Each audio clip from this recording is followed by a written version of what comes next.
ঈদ উৎসবে বৈশাখী টেলিভিশনের পর্দা জুড়ে রয়েছে বর্ণিল অনুষ্ঠানমালা। ঈদের তৃতীয় দিনেও রয়েছে একক, ধারাবাহিক ও মেগা নাটক, সিনেমা এবং জনপ্রিয় শিল্পীদের পরিবেশনায় সঙ্গীতানুষ্ঠান। থাকছে ম্যাগাজিন অনুষ্ঠান এবং বিশেষ কমেডি শো, ফানি মোমেন্ট সহ বিনোদনের নানান আয়োজন। বৈশাখীর ঈদ অনুষ্ঠানমালার খবর জানাচ্ছেন সালমা জাহান মুক্তা। দর্শকদের চাহিদাকে গুরুত্ব দিয়েই প্রতিবার ঈদের অনুষ্ঠানমালা সাজায় বৈশাখী টেলিভিশন। এবারও ঈদের 7 দিন রয়েছে বৈচিত্র্যময় বিনোদনের সম্ভার।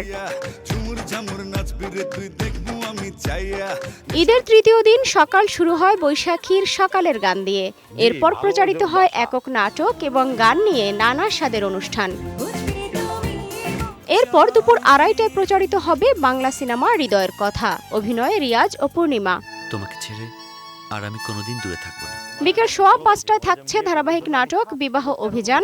সন্ধ্যা 5:45টায় প্রচারিত হবে ধারাবাহিক নাটক বিউটি এখন নায়িকা। সন্ধ্যা 6:20 রয়েছে আরেক ধারাবাহিক সোনা ভান। সন্ধ্যা 7:30টায় প্রচারিত হবে ধারাবাহিক নাটক বাপ কা বেটা। রাত 8:10 থাকছে একক নাটক পুত্রবধূ। রাত 9:20 রয়েছে ধারাবাহিক নাটক ক্ষমা করে দিও এবং 9:50 একক নাটক ভাড়ায় বিয়ে। জি, ভালো যোগ বাসা।